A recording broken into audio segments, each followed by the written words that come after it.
The fall of the Soviet Union is one of the biggest turning points in human history. Yet so many people still don't fully understand how it actually happened. Was it America's victory? Was it internal collapse? Was it economic failure, political mismanagement, or something deeper? How did a superpower that controlled half of Europe, had nuclear weapons equal to the United States, and terrified the entire world for decades suddenly break apart in just a few years? And why did the Cold War end not with a final battle, but with silence? In this video, we're going to discuss all these things, so let's start. To understand why the Soviet Union fell, we first need to understand what made it powerful. After World War II, the USSR was one of the two remaining giants on Earth. It controlled Eastern Europe, dominated global communism, and created a command economy that could mobilize millions of workers, scientists, and soldiers. Its political system was strict, centralized, and extremely disciplined. For decades, it seemed unbreakable. But beneath that strength, cracks were forming. While the outside world saw missiles, parades, and superpower confidence, inside the USSR there were shortages, inefficiencies, corruption, and a system that was powerful on paper but struggling in reality. The Cold War was not just a military competition. It was an economic race, a technological race, a political race, and a psychological battle. The Soviet model depended heavily on control of speech, control of information, control of production. This allowed the state to move fast when needed, but it also created a system that couldn't correct its own mistakes. Factories kept producing even when no one needed the products. Farms reported fake numbers to meet impossible targets. Military spending kept rising, even when the people lacked basic goods.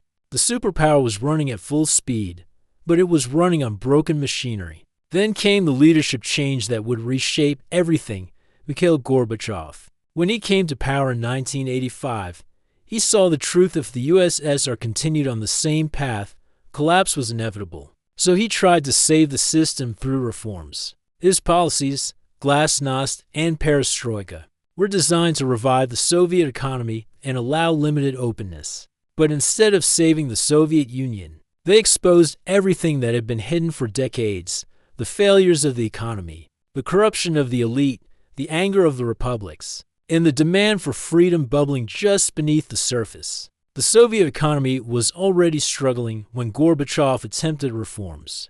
Oil prices had crashed in the 1980s, cutting off the USSR's main source of foreign currency. The United States under Ronald Reagan increased military pressure, pushing the arms race to levels the Soviet economy couldn't match, while America introduced new technologies, computers, and satellites. The Soviet system couldn't innovate fast enough.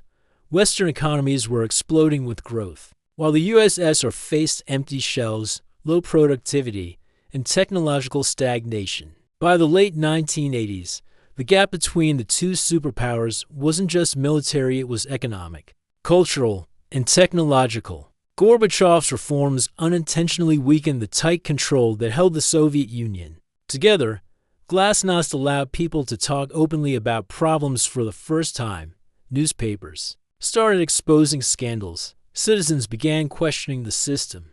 Nationalist movements resurfaced. In the Baltic states, the Caucasus, and Central Asia, the very freedom that Gorbachev allowed became the force that unraveled the USSR. Perestroika, meanwhile, tried to restructure the economy, but it created chaos. Prices rose, shortages worsened, and industries collapsed.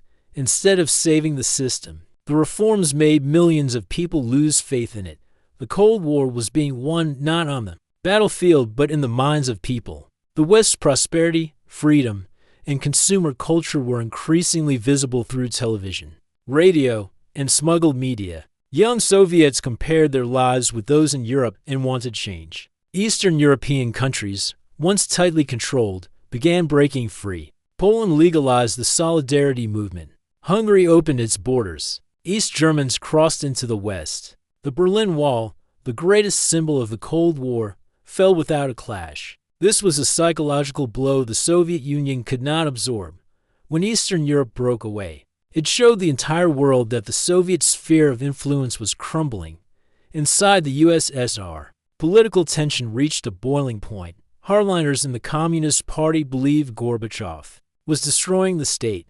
Reformists believed he wasn't changing fast enough. In 1991, a group of hardliners attempted a coup, arresting Gorbachev and trying to restore strict Soviet control. But something unexpected happened. The people resisted, and the military refused to fire on civilians. Boris Yeltsin, standing on a tank in Moscow, became the face of the new Russia. The coup collapsed in 3 days, but its failure destroyed the last remains of Soviet authority. After that moment, the Soviet Union was politically finished. The economic collapse accelerated. Factories stopped functioning, savings disappeared, and inflation soared. Republics like Ukraine, Georgia, Armenia, and Kazakhstan declared independence one after another.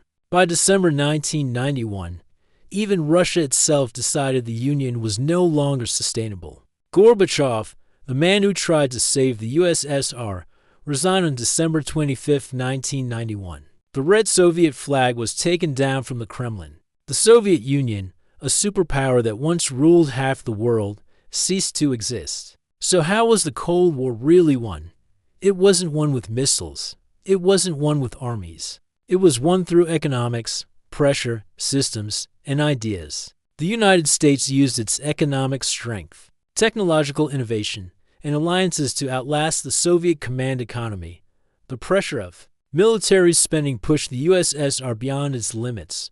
Western information slowly penetrated Soviet society, and the internal weaknesses, mismanagement, corruption, lack of innovation, and a rigid political system eventually collapsed under their own weight. The fall of the Soviet Union reshaped the entire world. The Cold War ended, but NATO expanded. The United States became the world's only superpower. For decades, former Soviet republics took different paths, some democratic, some authoritarian. Russia itself entered a period of chaos, corruption, and rebuilding.